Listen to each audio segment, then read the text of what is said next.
एकमेकांसाठी शहर सोडायला तयार झालो. लव्ह स्टोरी पार्ट 3 मध्ये मी तुम्हाला सांगते की आम्ही एकमेकांबरोबर गप्पा तर मारायला लागलो, पण आजपर्यंत एक वेळाही आम्ही हॉटेलच्या बाहेर भेटलो नव्हतो. रोज सकाळी आणि संध्याकाळी गुड मॉर्निंग गुड नाईटचा मेसेज हा फिक्स होता. एक दिवस 2 दिवस असं झालं की त्याचा मेसेज आला नाही आणि मला खूप जास्त असं नाही का मनाला विचलित झाले होते. मी विचार केला की यार काय झालं असेल, का मेसेज नाही आला, इग्नोर करतोय की काय, म्हणून मी स्वतःहून काय मेसेज करायला गेलेच नाही. एक दिवस रात्री 12-12:30च्या दरम्यान मेसेज आला आणि त्यावेळेस मी विचारलं, सर इतक्या लेट तुम्ही मेसेज करताय? तो म्हणतोय की हो, कारण की मी पार्टीमध्ये आहे.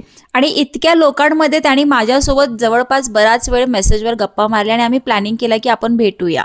तर एक दिवस मी त्याच्या हॉटेलच्या समोर गेले आणि मी त्याला मेसेज केला की सर मी हॉटेलच्या समोर उभी आहे. तर लिटरली त्याच्या घरी त्याचे भाऊ आले होते कोल्हापूरवरून आणि त्यांनाच सोडून मला भेटायला आला भर पावसात आणि आम्ही मॅकडीला गेलो. आमची ती फर्स्ट एव्हर डेट होती. पहिल्यांदाच असं भेटतोय त्यामुळे खूपच लाज वाटत होती, पण माझ्यापेक्षा जास्त सचिन लाजत होता. ह्याचा फुल व्हिडिओ यूट्यूबवरती आहे.